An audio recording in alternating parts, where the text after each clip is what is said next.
ಓಂಕಾರ ಆಯಿತು, ಬ್ರಹ್ಮ ಆಯಿತು, ಅಯಮಾತ್ಮ ಬ್ರಹ್ಮ ಆಯಿತು, ಮೃತ್ಯು ನಿನಗಲ್ಪತೆ ಆಯಿತು. ಸಾಧನೆಗೆ ಬಂದಾಗ ಸತ್ವಗುಣ ಸಂಪನ್ನರಾಗಬೇಕು, ಸತ್ವಗುಣ ಬೆಳೆಸ್ಕೊಳ್ಬೇಕು. ಯಾರೋ ಒಬ್ಬರು ಕೇಳ್ತಾರೆ, ನೀವು ಈ ಥರ ಎಲ್ಲ ಸತ್ವಗುಣ ಒಬ್ಬರೇ ಕೂತ್ಕೊಂಡು ಹಿಂಗೆ ಮಾತಾಡ್ತಿದ್ರೆ ದೇಶ ಉದ್ಧಾರ ಆಗೋದು ಹೇಗೆ? ಜನಗಳನ್ನೆಲ್ಲ ಯಾರು ನೋಡ್ಕೋತಾರೆ? ಅವನ್ನೆಲ್ಲ ಯಾರು ಮಾಡ್ತಾರೆ, ಏನು ಮಾಡ್ತಾರೆ? ಹಾಗೆ ಹೀಗೆ ಕೆಲವರು ದಾನ ಧರ್ಮ ಅದು ಮಾಡೋದು, ತುಂಬ ಸಂಪಾದನೆ ಮಾಡಿರ್ತಾರೆ, ದಾನ ಮಾಡ್ತಾರೆ, ಧರ್ಮ ಮಾಡ್ತಾರೆ. ಎಲ್ಲರೂ ಫೇಸ್ಬುಕ್ಕಲ್ಲೆಲ್ಲ ಹಾಕ್ತಾರೆ ಫೋಟೋ ದೊಡ್ಡ ದೊಡ್ಡದು, ದೇವಸ್ಥಾನದಲ್ಲಿ ಕಲ್ಲು ಹಾಕ್ಸಿ ಕಟ್ತಾರೆ, ದಾನ ಧರ್ಮ.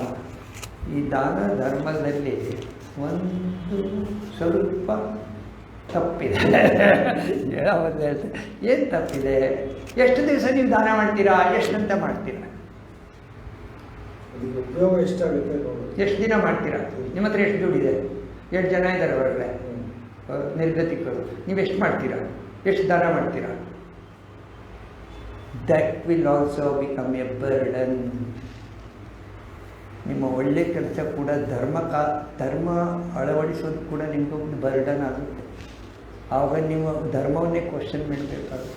Y should you water into the forest? Why should you water into the forest? ನೀವೇನು ಮಾಡೋದು? ಧರ್ಮ ಏನು ಮಾಡೋದು?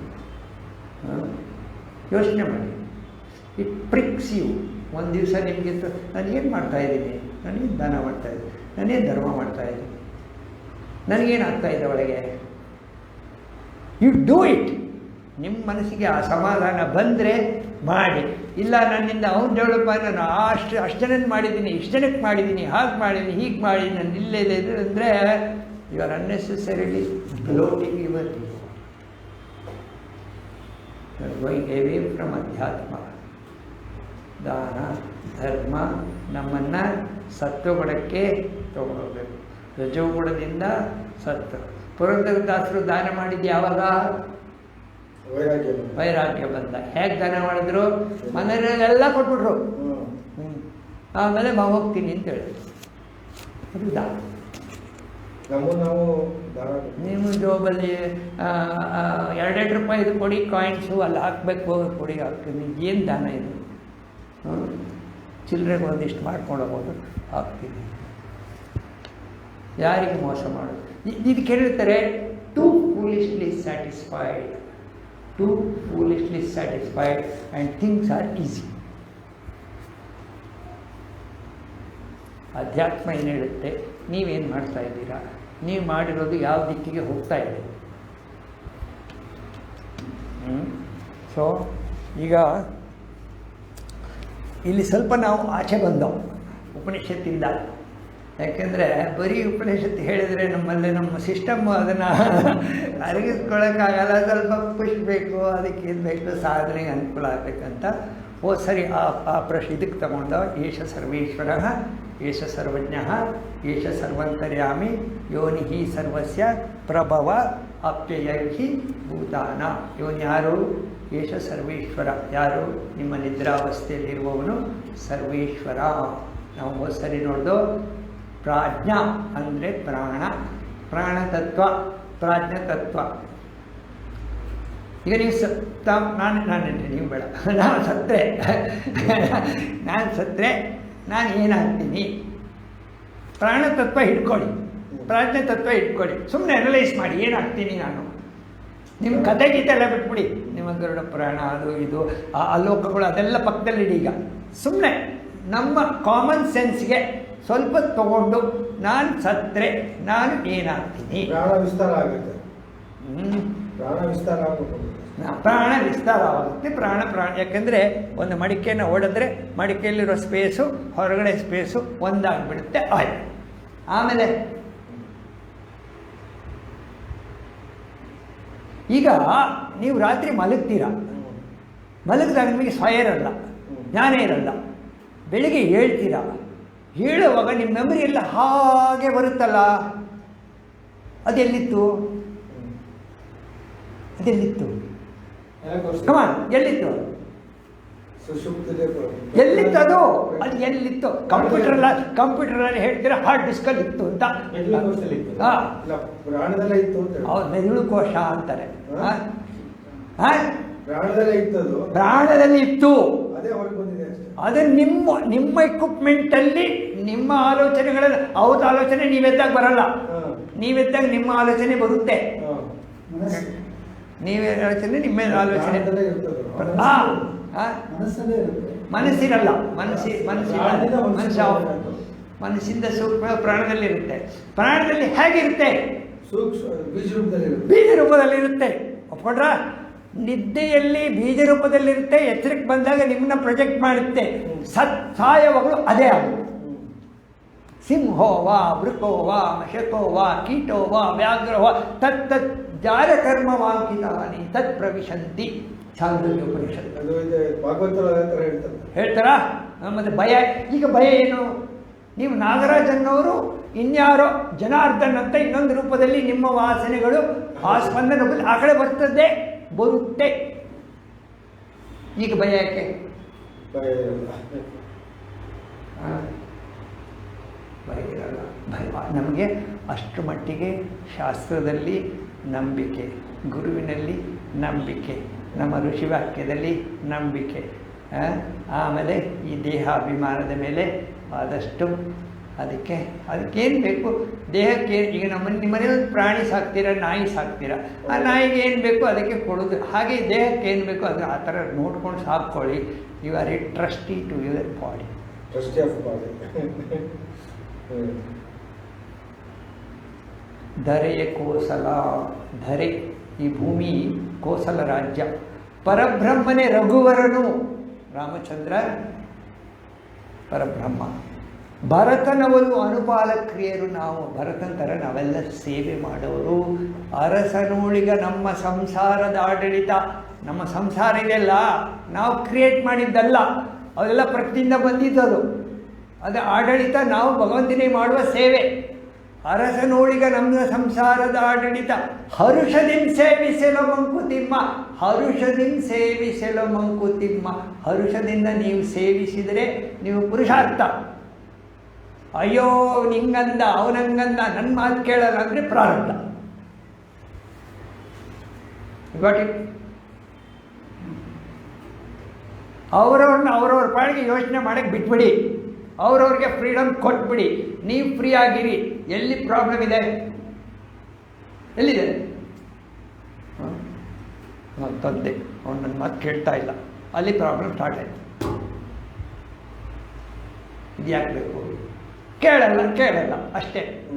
ಕೆಲವರು ಕೇಳ್ತಾರೆ ಅಷ್ಟು. ಹಾಗೆ ತಗೊಳ್ಳಿ. accept the world as it is. Acceptance of fact is maturity. Acceptance of fact is maturity. ನೀವು accept ಮಾಡಲಿಕ್ಕೆ ಕಲೀರಿ. ನಿಮಗೆ ದೇಹ ಅಭಿಮಾನ ಹೋಗುತ್ತೆ, ಪರಮಾತ್ಮ ತತ್ವ ಬರುತ್ತೆ. ನೀವು ಎಲ್ಲೇ ನೋಡಿದ್ರೂ ಸಂತೋಷನೇ ಇರುತ್ತೆ. ಎಲ್ಲೇ ನೋಡಿದ್ರು ಪರಮಾತ್ಮ ತತ್ವನ್ನೇ ನೋಡ್ತೀರಾ. ಬೇರೇನೂ ನೋಡ್ಲಿಕ್ಕೆ ಸಾಧ್ಯ ಆಗಲ್ಲ. ಆದಷ್ಟು ಸಾತ್ವಿಕ ಗುಣಗಳನ್ನು ಬೆಳೆಸ್ಕೊಳ್ಳಿಕ್ಕೆ ಪ್ರಯತ್ನ ಮಾಡಬೇಕು. ಇದಕ್ಕೆ ಒಂದು ಸಪೋರ್ಟಿಂಗ್ ಒಂದು ಉಪನಿಷತ್ತಲ್ಲಿ ಹೇಳ್ತೀನಿ. ತುಂಬ ಇತ್ತು, ಹೇಳೋಕ್ಕೆ ಆಗಲಿಲ್ಲ. ಇವತ್ತು ಒಂದು ಹೇಳ್ತೀನಿ. ಇಂದ್ರ ಮತ್ತು ಪ್ರಜಾಪತಿ ಅದರದ್ದು ನಾವು ಹೋದ ಸರಿ ಸ್ವಲ್ಪ ಮಾಡಿದ್ದು.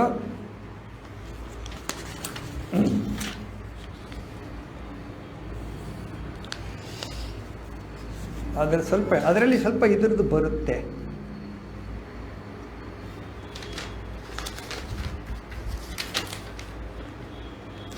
ಇಂದ್ರಲ್ಲ, ನಾರದ ಮತ್ತು ಸನತ್ ಕುಮಾರದಲ್ಲಿ ಒಂದು ಹೊಸ ಪಾಯಿಂಟ್ ಸಿಕ್ಕಿದೆ ನನಗೆ, ಹೇಳ್ತೀನಿ.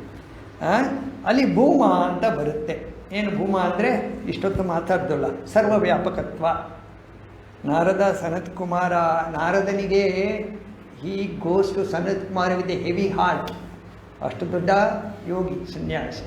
ಅವನಿಗೆ 24 ಸ್ಟೆಪ್ಸ್ ಹೇಳಿ ಕೊನೆಗೆ ಅವನಿಗೆ ಭೂಮೈವ ಸುಖಂ ನ ಅಲ್ಪೇ ಸುಖಮಸ್ತಿ. ಅಲ್ಪದಲ್ಲಿ ಸುಖ ಇಲ್ಲ. ಭೂಮ ಅಂದರೆ ಸರ್ವವ್ಯಾಪಕತ್ವ, ಅದರಲ್ಲಿ ಸುಖ ಅಂತ ಯಾರೋ ಸನತ್ ಕುಮಾರ ಹೇಳ್ತಾರೆ. ಈಗ ನೋಡಿ, ಎಲ್ಲಿ ಬೇರೊಂದನ್ನು ನೋಡುವುದಿಲ್ಲವೋ, ಬೇರೊಂದನ್ನು ಕೇಳುವುದಿಲ್ಲವೋ, ಬೇರೊಂದನ್ನು ಅರಿಯುವುದಿಲ್ಲವೋ ಅದೇ ಭೂಮ ಎಂದು ಸನತ್ ಕುಮಾರ ಉಪದೇಶಿಸ್ತಾನೆ. ಆ ಭೂಮವು ಯಾವುದರಲ್ಲಿ ಪ್ರತಿಷ್ಠವಾಗಿದೆ? ಅದು ಎಲ್ಲಿದೆ ಭೂಮ ಅಂದರೆ ಅದು ತನ್ನ ಮಹಿಮೆಯಲ್ಲೇ ಪ್ರತಿಷ್ಠವಾಗಿದೆ. ನೀವು ಬ್ರಹ್ಮನ್ ಅಂತ ತಗೊಂಡಾಗ ಏನು ಹೇಳ್ತೀರಾ? ನಾನ್ ಫಂಕ್ಷನಿಂಗ್ ವರ್ಷನ್ ಆಫ್ ಬ್ರಹ್ಮನ್ ಅಂತ ಹೇಳ್ತಿಲ್ಲ, ಅದು ಭೂಮೈವ ಸುಖಂ ಅಲ್ಲಿರೋದು. ಸೊ ಅವಿವೇಕಿಗಳು ಅರಿಯುವ ನಾನು ಎಂಬ ದೇಹಾದಿ ಸಂಗಾತವಲ್ಲ, ಏನು ಕೇವಲ ಸದ್ರೂಪನಾದ ಆತ್ಮನೇ ಭೂಮವು. ನೀವು ಅಂತರಾತ್ಮನ ಹೇಳ್ತಿರಲ್ಲ, ಅದು ಭೂಮ. ಹೀಗೆ ಅರಿತುಕೊಂಡವನು ಸ್ವರಾಟ್ ಆಗುತ್ತಾನೆ.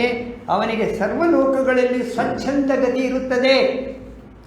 ಇದಕ್ಕಿಂತ ಬೇರೆಯಾಗಿ ಅರಿತುಕೊಂಡಿರೋರು ಕ್ಷರವಾದ ಲೋಕಗಳಲ್ಲಿ ವಾಸಿಸುತ್ತಾರೆ. ಇಲ್ಲಿಗೆ 25 ಕ್ಷರ. ಸೊ ಸ್ವಚ್ಛಂದ ಗತಿ ಇರುತ್ತದೆ ಅಂದರೆ ಏನು? ಸ್ವಚ್ಛಂದ ಗತಿ ಯಾವ ರೀತಿಯ ಒಂದು ಲೋಕಗಳೇ ಇರಲ್ಲ ಸರ್. ಲೋಕಗಳೆಲ್ಲಿದೆ? ಸ್ವಚ್ಛಂದ ಗತಿ ನೀವೆಲ್ಲ ಕಡೆ ನೀವೇ ಆದಾಗ ಲೋಕ ಎಲ್ಲಿದೆ ನಿಮಗೆ? ಹೌದಾ? ಲೋಕಗಳೆಲ್ಲ ಆಮೇಲೆ ಆಫ್ಟರ್ ಪೊಸಿಷನ್ ಎಲ್ಲ ನೀವೇ ಆದಮೇಲೆ ಲೋಕ ಇದೆ ಅಲ್ಲಿ. ಇಂತಹ ನೋಡಿ, ಇಲ್ಲಿ ಬಹಳ ವಿಶೇಷ. ಇಂತಹ ಜ್ಞಾನವನ್ನು ಪಡೆಯಲು ಆಹಾರ ಶುದ್ಧಿಯು, ಈ ಆಹಾರ ಶುದ್ಧಿ ನನಗೆ ಯಾಕೆ ಆಹಾರ ಶುದ್ಧಿ ಇಷ್ಟೊಂದು ಇಂಪಾರ್ಟೆನ್ಸ್ ಕೊಡ್ತಾರೆ ಅಂದರೆ, ಇದನ್ನು ಆಹಾರ ಶುದ್ಧಿನ ತಿಂಡಿಯಿಂದ ತಗೋಬಾರ್ದು. ಏನೋ ರಾಗದ್ವೇಷ ಮೋಹಗಳೆಂಬ ದೋಷಗಳಿಲ್ಲದ ವಿಷಯ ಜ್ಞಾನವು ಅತ್ಯವಶ್ಯಕ. Taking the world as it is. ಇವಾಗ ಹೇಳ್ದಲ್ಲ, ಆಕ್ಸೆಪ್ಟ್ ದ ಫ್ಯಾಕ್ಟ್. ರಾಗದ್ವೇಷ ಅದರಲ್ಲಿ ಆರೋಪ ಮಾಡಬೇಡಿ, ಲೈಕ್ಸ್ ಆ್ಯಂಡ್ ಡಿಸ್ಲೈಕ್ನ ಆರೋಪ ಮಾಡಬೇಡಿ, ಹಾಗೆಯೇ ತಗೊಳ್ಳಿ. ಇದು ಆಹಾರ. ಪ್ರಪಂಚವನ್ನು ಹಾಗೆಯೇ ತಗೊಂಡ್ರೆ ಆಹಾರ. ಏನು ಆಹಾರ ಇದು? ಆಹಾರ ಶುದ್ಧಿ. ಸೊ ಅನ್ನ ಅಲ್ಲ. ಇಲ್ಲಿ ಉಪನಿಷತ್ ಪ್ರಕಾರ ಹೊರಗಡೆ ಪ್ರಪಂಚ ಬರೋ ಇನ್ಫಾರ್ಮೇಷನ್ನು ನಿಮಗೆ ಆ್ಯಸ್ ಇಟ್ ಈಸ್ ಬರಬೇಕು, ಪರಮಾತ್ಮ ತತ್ವವೇ ಬರಬೇಕು. ಬೇರೆ ಏನು ನಿಮ್ಮ ಕಲರ್ ಅದರಲ್ಲಿ ಹಾಕೋಂಗಿಲ್ಲ. ಕಲರ್ ಹಾಕಿದ್ರೆ ಅದು ಆಹಾರ ಶುದ್ಧಿ ಆಗಲ್ಲ. ಅರ್ಥ ಆಯ್ತಾ? ಇದು ಸ್ವಲ್ಪ ಟೆಕ್ನಿಕಲ್ ಪಾಯಿಂಟ್. ಆಹಾರ ಶುದ್ಧಿ ಅಂದರೆ ನಾವು ರಾಗದ್ವೇಷಾದಿಗಳು ಇಲ್ಲದೇ ಇರುವಂಥ ವಿಷಯ ಜ್ಞಾನ ಅಂತ ತಗೊಂಡ್ರೆ ನಿಮಗೆ ಅನುಕೂಲ.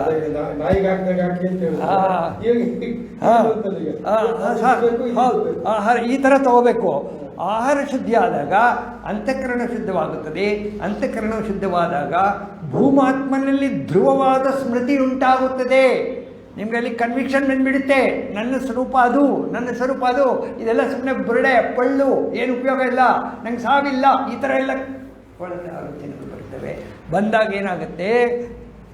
ಸ್ಮೃತಿಯನ್ನು ಪಡೆದಾಗ ಅವಿದ್ಯಾಕೃತವು ಅನರ್ಥ ಪಾಶಗಳ ರೂಪವು ಹೃದಯಾಶ್ರಿತವಾದ ಸಮಸ್ತ ಗ್ರಂಥಿಗಳ ವಿನಾಶ ಉಂಟಾಗುತ್ತದೆ. ಒಳಗಡೆ ಗ್ರಂಥಿಗಳು, ಗಂಟುಗಳು ಇದೆಲ್ಲ ಅದೆಲ್ಲ ತನ್ನಿಂತಾನೆ ಭಿದ್ಯತೆ ಹೃದಯ ಗ್ರಂಥಿ ಛಿದ್ದಂತೆ ಚಿನ್ನ ಸಂಶಯ ಖೀಯಂತೆ ಸರ್ವಕರ್ಮಾಣಿ ತಸ್ಮಿನ್ ದೃಷ್ಟೇ ಪರಾವರೇ. ಹೌದಾ? ಪರಮಾತ್ಮ ತತ್ವ ಅನುಭವಕ್ಕೆ ಬಂದಾಗ ಭಿದ್ಯತೆ ಹೃದಯ ಗ್ರಂಥಿ ಛಿದ್ಯಂತೆ ಚಿನ್ನ ಸಂಶಯ ಖೀಯಂತೆ ಸರ್ವಕರ್ಮ, ಎಲ್ಲ ಕರ್ಮಗಳು ನಾಶವಾಗಿ ಕರ್ಮಗಳಿಲ್ಲ, ವಾಸನೆಗಳಿಲ್ಲ, ಏನಿಲ್ಲ. ಸತ್ಯಂ ಶಿವಂ ಅದಾಗಿರ್ತೀರ. ಆವಾಗಲಾದರೂ ಅದಾಗಲಿಕ್ಕೆ ಪ್ರಯತ್ನ ಮಾಡೋಣ. 1-2 ಕಗ್ಗ ಓದೋಣ. ಇದೊಂದು ಆಹಾರ ಶುದ್ಧಿ ಹೇಳಬೇಕಾಗಿತ್ತು, ಅದಕ್ಕೋಸ್ಕರ ಕಗ್ಗ ತಗೊಳ್ಳಿ. ಸರಿದೆ ನೋಡೋಣ.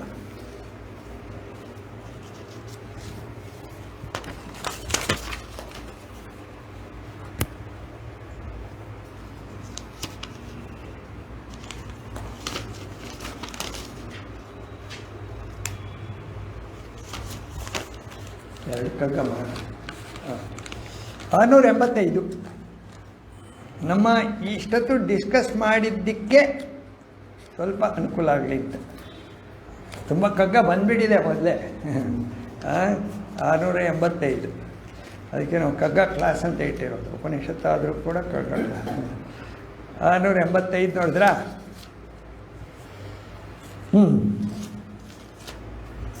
ಸಾವಿನ ಭಯ. ಅಂತೋ ಇಂತೋ ಎಂತೋ ಜೀವಕತೆ ಮುಗಿಯುವುದು. ಮುಗಿಯುತ್ತದಾ? ಮುಗೀತದ ತಾನೆ? ಏನೋ ಡೌಟ್ ಇದೆಯಾ? ಇಲ್ಲ. ಆದರೂ ಕೂಡ ತಮಾಷೆ ಏನಂದರೆ ನೋಡಿ, ಮುಗೀತದೆ ಅಂತ ಗೊತ್ತಿದೆ, intellectually you are convinced, but ಒಳಗಡೆ ನನಗೆ ಸಾವಿಲ್ಲ ಅಂತಲೇ ನಾನು ತಿಳ್ಕೊಂಡಿರೋದು. ಯಾರ್ಯಾರು ಬರುತ್ತಾ ನಾನು ಸಾಯ್ತೀನಿ ಅನ್ನೋದು ಏನಾದ್ರು ಬರುತ್ತಾ ಸ್ವಲ್ಪ ಒಳಗಡೆ? ಯಾಕೆ ಬರಲ್ಲ? ಯಾಕೆ ಬರಲ್ಲ? ಸಾಹಿತ್ಯ ಅನ್ಕೊಂಡೇ ಇಲ್ಲ. ಯಾಕೆ ಬರಲ್ಲ? ಸಾವಿನ ಭಯ ಒಳಗಡೆ ಇದೆ. ಅವಾಗ ಅವಾಗ ಅವಾಗ ಬರಲ್ವಾ?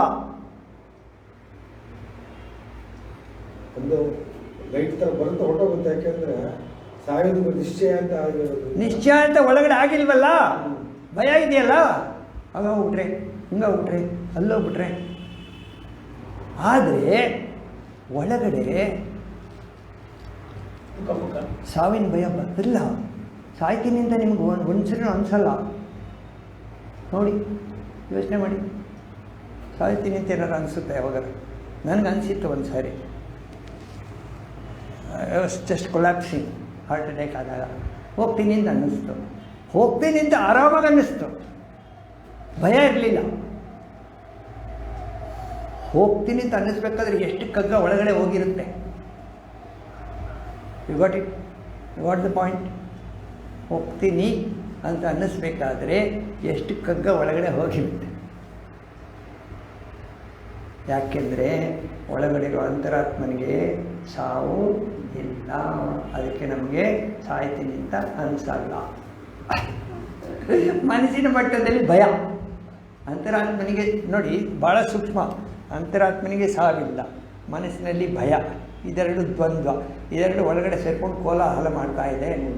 ಒಂದು ಸರಿ ಅದು ಬರುತ್ತೆ, ಒಂದು ಸರಿ ಆಮೇಲೆ ರೈಟ್ ಹೇಳುವಾಗ ಹಿಂಗೆ ಹೇಳ್ತೀರಾ, ಮೈಂಡ್ ಬರುತ್ತೆ ಮಧ್ಯ ನಾನಿದ್ದೀನಿ ಅಂತ. ಯಾಕಂದರೆ ಅದಕ್ಕೂ ಗೊಬ್ಬರ ಹಾಕಿ ಬೆಳೆಸಿರ್ತೀರ ನೀವು ಚೆನ್ನಾಗಿ, ಅದು ಬಿಟ್ಕೊಡಲ್ಲ. ಈಗ ನೋಡಿ, ಅಂತೋ ಅಂತೋ ಇಂತೋ ಎಂತೋ ಜೀವಕತೆ ಮುಗಿಯುವುದು. ಅಂದೋ ಇಂದೋ ಎಂದೋ ಜನ್ಮ ಕಳೆಯುವುದು. ಒಂದೇ ಮರೆವಿನ ಮುಸುಕಲಿಹುದೆಲ್ಲವನು ಮರ್ತೋಗುತ್ತೆ ಅಷ್ಟೇ. ಇದು ಏನೇನಿದೆ ನಿಮ್ಮದು bank balance, 60-40, 3rd floor, 4th floor, jewellery, car, ಇದೆಲ್ಲ ಅದೆಲ್ಲ ಮರೆತು ಹೋಗ್ಬಿಡುತ್ತೆ, ಮರ್ತೋಗ್ಬಿಡುತ್ತೆ. ಹೌದಾ? What are all you possess you forget. ಮನಸ್ಸೇ ಕೆಲಸ ಮಾಡಲ್ಲ. ಸಂತಸದ ಮಾತಿಷ್ಟೆ. ಇದು ಭಾಳ ಸಂತೋಷ. ಈ ಸಂತೋಷ ಯಾರಿಗೆ? ಈ ಸಂತೋಷ ಯಾರಿಗೆ? ಇಂಡೆಕ್ಸ್ ಜಾಸ್ತಿ ಆಯ್ತು ಅಂದ್ರೆ ಖುಷಿ ಆಗುತ್ತೆ. ಇಂಡೆಕ್ಸ್ ಬಿಟ್ಟು ಅಂದ್ರೆ ಅಯ್ಯೋ ಕಮ್ಮಿ ಆಯ್ತಲ್ಲ ಅನ್ಸುತ್ತೆ. ಅದು ಮನಸ್ಸಿನ ಮಟ್ಟದಲ್ಲಿ.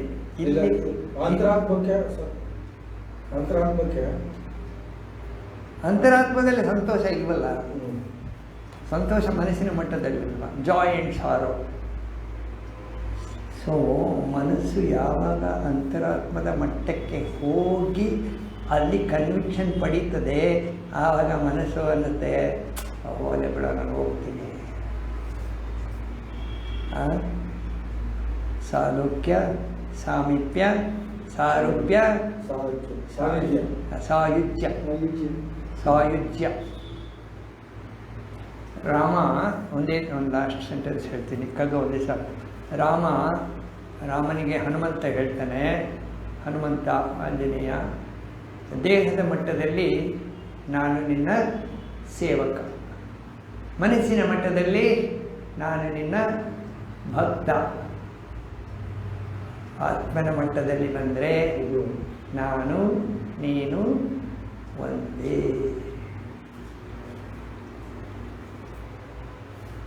ನಮ್ಮ ಮನಸ್ಸನ್ನು ಆಂಜನೇಯ ಅಂತ ತಗೊಳ್ಳಿ, ಮನಸ್ಸು ಆತ್ಮದಲ್ಲಿ ಮರ್ಜ್ ಆಗುತ್ತೆ ಅಂತ ಇಟ್ಕೊಳ್ಳಿ.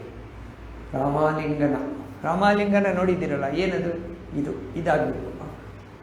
ಅದಾದಾಗ ಯು ಬಿಕಮ್ ಎಟರ್ನಲ್, ಬಿಕಮ್ ಸದ್ವಸ್ತು. ದಿನಾ ನಿದ್ದೆಯಲ್ಲಿ ಹೋಗ್ತಿರಲ್ಲ, ಆ ಸದ್ವಸ್ತು ಎಚ್ಚರದಲ್ಲಿ ಪದೇ ಪದೇ ನಿಮ್ಮ ಅನುಭವಕ್ಕೆ ಬರ್ತಾ ಇರುತ್ತೆ. ಯಾವಾಗ ಬರ್ತಾ ಇರುತ್ತೆ ಅಂದರೆ, ಶಾಸ್ತ್ರಗಳು, ಕಗ್ಗ ಪದೇ ಪದೇ ನಿಮ್ಮನ್ನು ಬಾಧಿಸ್ತಾ ಇದ್ದರೆ, ಪ್ರಾಪಂಚಿಕ ವಿಷಯಗಳ ಕಡೆಗೆ ಜಾಸ್ತಿ ಗಮನ ಹೋಗದೇ ಇದ್ದಾಗ ಸದ್ವಸ್ತು ನೀವು, ಸದ್ವಸ್ತು ನೀವು ಅಷ್ಟೇ. ನೋಡೋಣ, ಪ್ರಯತ್ನ ಮಾಡೋಣ.